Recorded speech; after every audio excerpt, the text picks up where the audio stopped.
He, local. You alright, mate? You're not right, mate. It's not me. I want to go outside, mate. What about me? No, what about you? You are beautiful. Aren't you? Me. My doggo. Still broken? Still broken, doggo? I'm sorry, mate. You gotta rest it. You keep fucking stomping up and down the stairs. Because you want kids' breakfast. It's not for what about you?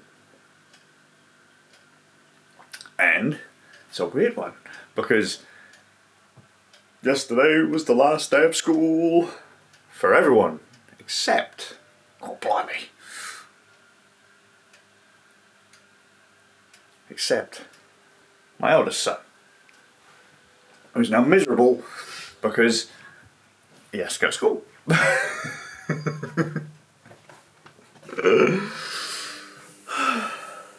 The routine is now weird. Absolutely just... And it's going to be even worse, because when my youngest goes up to high school, assuming that he goes to the high school that he wants to go to, which is more stuff we have to chase up because we still haven't been told. If he goes to the high school he wants to go to, they start their holiday a week earlier. Not just a day earlier, a week earlier. So there'll be a 3-week period. Then a week overlap, and then an extra week. And that's going to just be like, why does he have this time off and I don't? Oh, we're off together, cool, let's hang out. Why does he have this time off and I don't? It's perfectly logical. He had a week off before you, so you still have one in the bank. You had a week off before him, he still has one off in the bank. His school is dumb and decides they're going to do everything completely off. Why do they do that? No one fucking knows. They do, just I don't, because I'm not smart enough. The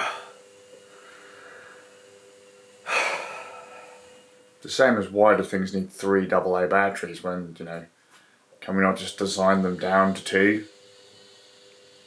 Maybe up them to 4? There are very specific reasons as to why it's a thing. It's been a running thing for years and years and years. I know why. Just to feel the conspiracy heads, it does seem like it's a bit dodgy to make you buy more packets of batteries. It isn't. Then don't say it! Oh, look at that shiny melon. Damn.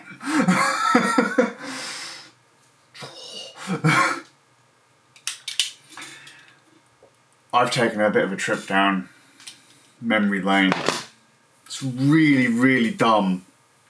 Like yesterday, I was looking for a file to pop into a vlog. And, well, actually it was an overlay to go over another file. And I stumbled upon a directory of, intro and outro assets, right? And these are some of the intro and outro stuff that I kind of cobbled together from like year 4 of my daily vlogs all the way through to year 9.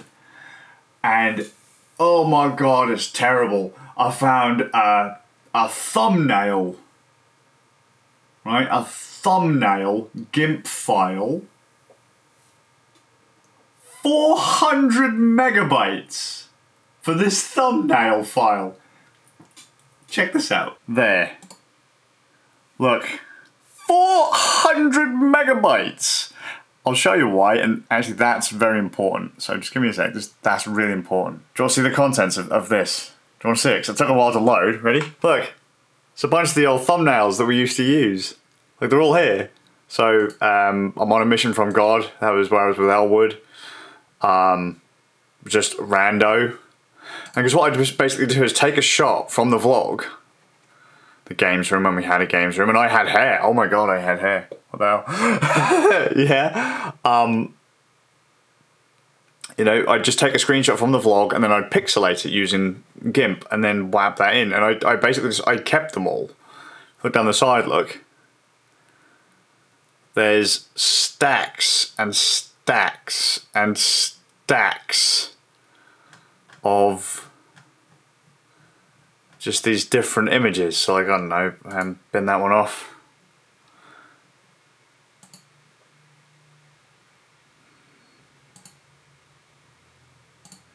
Looks like I found all these, like the text is one layer, and then this outside border is another layer, because I used to use that for other stuff as well. You know, just absolutely mental.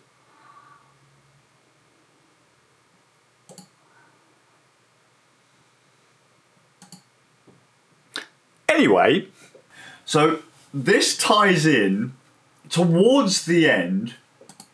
I started blending in a track from Secondhand Child, I think it is. So the song I said was like important. I took out the actual track that I used for my outro, and then as the vlog would end, towards the end, you'd start to hear the intro to Going Postal by Secondhand Child. And as it would kind of hit and go into the heavy guitar, well,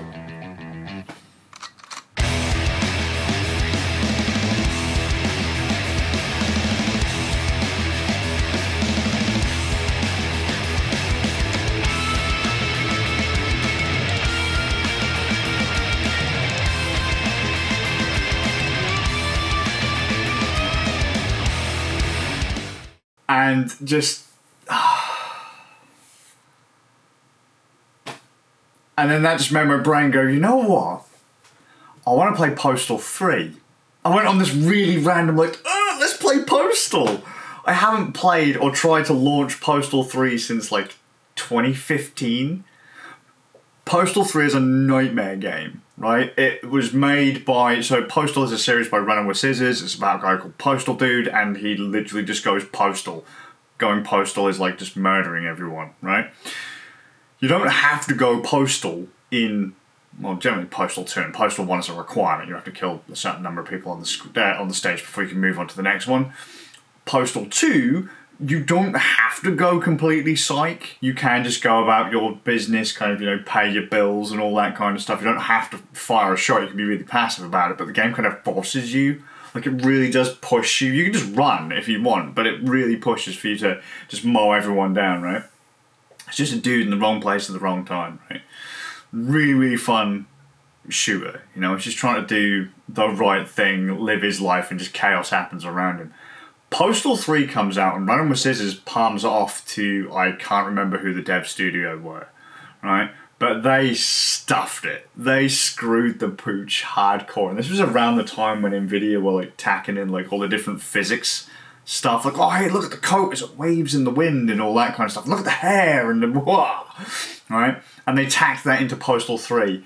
And it was never, Postal 3 from what I understand was never finished. Like, ever finished, but they still released it. This company still released it because they were running out of money hardcore. And Running with Scissors were like, nah, mate, we have distanced ourselves hardcore from this because we just can't get them to patch the game. They've just run. It was so jank that if you had an Nvidia graphics card, chances are once some of those Nvidia special features kicked in, the game would just break. So if you're on AMD and you couldn't use those features, like me, the game was alright, it worked. I just didn't get very far in it. I was like, yeah, one day I'm just going to record it, because I'd done like Postal 2, and I thought, you know what, we'll do Postal 3. I was really psyched for it, and I like Postal the movie, and I know I'm one of those sad acts, and I had the Postal 3 soundtrack. You could actually download the Postal 3 soundtrack from the Postal guys, and from Running with Scissors at one point, but I can't find it anymore. And I think the Postal 3, I have it somewhere, but I can't find it. The only track I have is the Secondhand Child track. And really wanted to go through Postal 3, installed it, and Proton says no. So it looks like if it still does work, maybe possibly on Windows, I might have to try and get it to go on the Windows so I can beat it, because Running with Scissors came back with Postal fucking 4! And there's going to be a Postal 4 documentary this soon, from what I understand. And was it No Regrets? I really want to play Postal 4, but I don't want to play Postal 4 until I rock my way through Postal 3. God damn it. Just... So I've now got this like, oh, I gotta do it, but I can't, because I don't want to go back to Windows, but it doesn't work on Proton. So I think it's a DRM thing, it's a licensing thing. It just comes up, can't auth this thing, fails. Postal 4 launches and then just craps the bed, so I guess I'll have to blast through those on Windows, but just a random way to go into this kind of like thing. I just find a directory and there's a song in it, and I'm like, I love Postal. Absolutely love me the Postal. God, some of these photos are absolutely terrible. Absolutely terrible. But I had layers and layers and layers. Different watermarks, different outro music. The bars and tone, the bit was what I was pulling yesterday. What we got here? Mystery Meat E2M9. The 8-bit thingy intro that Zaber did years ago. I think I've got another one from Divine somewhere around here. Just random as fluff. The font packs that I used to use, all here. There's thousands of copies of this file somewhere. I need to find the rest of that Postal 3 soundtrack. But speaking of going postal,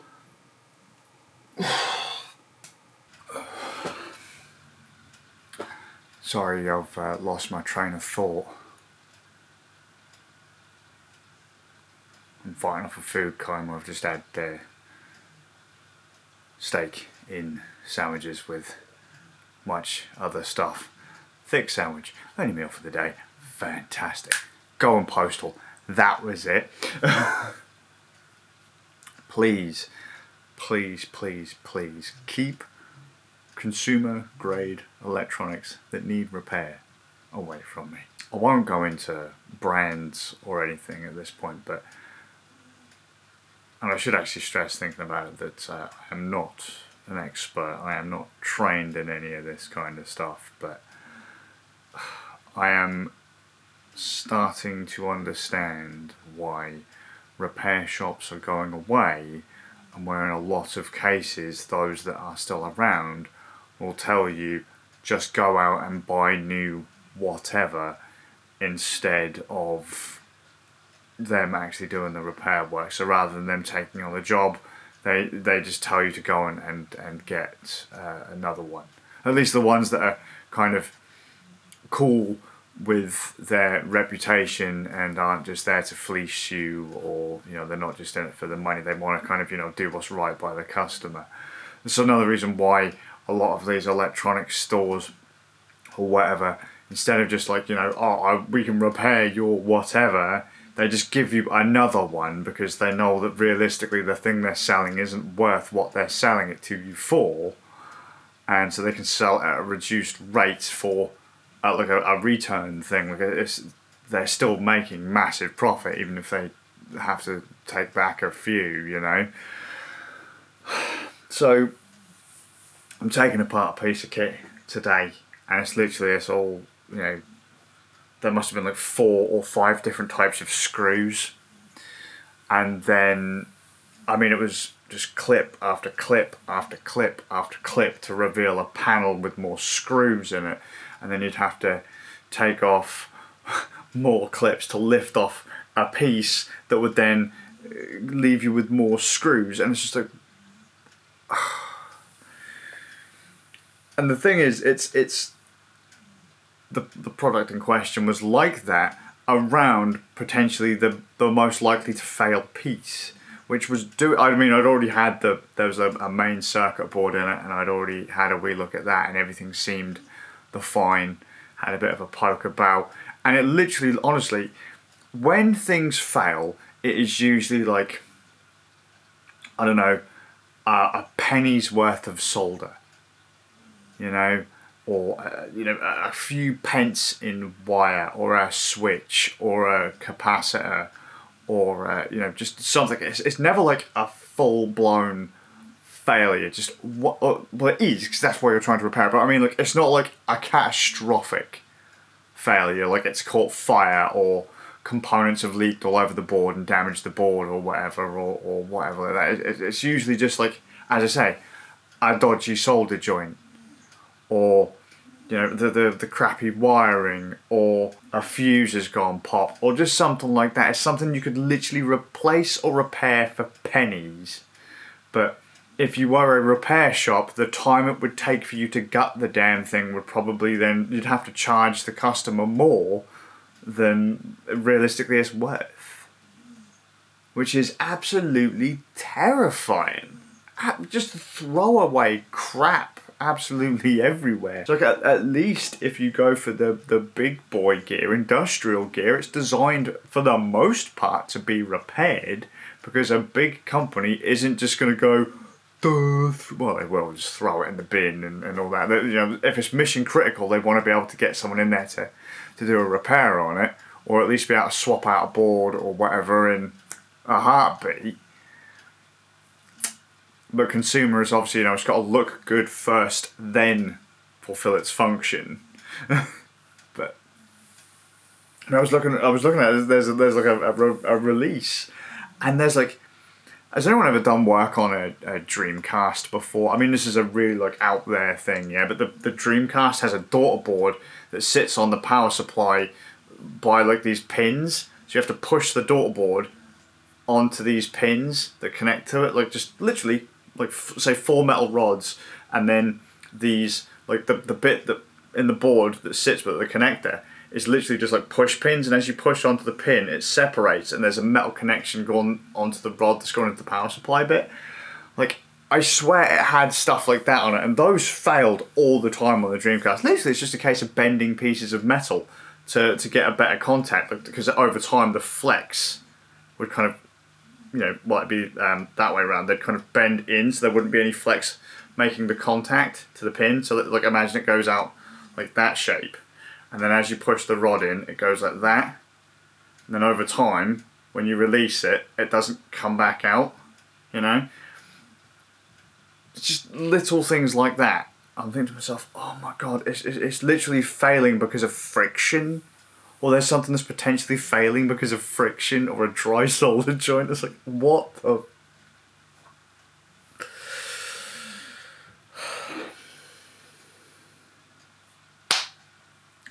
Fuck's sake. Anyway.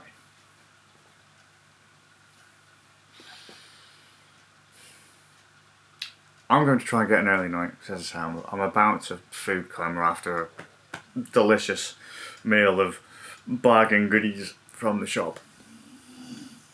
I'm going to have to get up mega early tomorrow, because I promised I would play Metro Exodus by tomorrow evening, like 9:30. But that's not going to happen. I was going to do a chunk of it tonight, play until the early hours, get some sleep, and then roll around again. What's going to happen instead is I'm going to go to bed now, try and get maybe 6 hours of kip, and then, 6 or 7 hours of kip, closer to a regular day sleep rather than my normal 4 or 5. Just an extra hour is a lot of extra fizz in the tank, and then I'm going to probably aim to go from, 6 until 9 and see how far we go. I think it's about like 15 or 20 hour game. I promised Ram that we'd get it done the week. And he's been playing. I think he's only putting about 6 hours left, so I think we could probably easily catch up with him unless he binges it all day tomorrow. But we'll see. Today's been alright.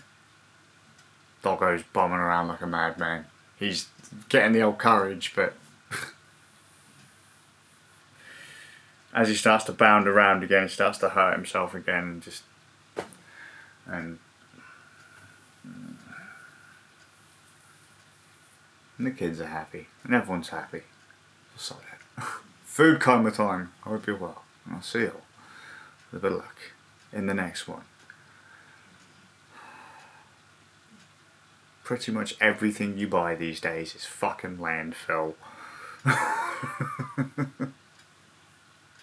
Back in the 80s you'd buy things with shit caps and shit components, but at least you could fucking replace and repair the cunts. These days, I can't put screws in it, hot snot, fucking clips. I can solder everything to the board. It's like, oh, for fuck's sake. Seriously, when you start soldering fucking RAM and your batteries to the board, oh, just put it straight in the fucking bin. Call yourself an engineer. Might as well start going work on cosmetics, mate.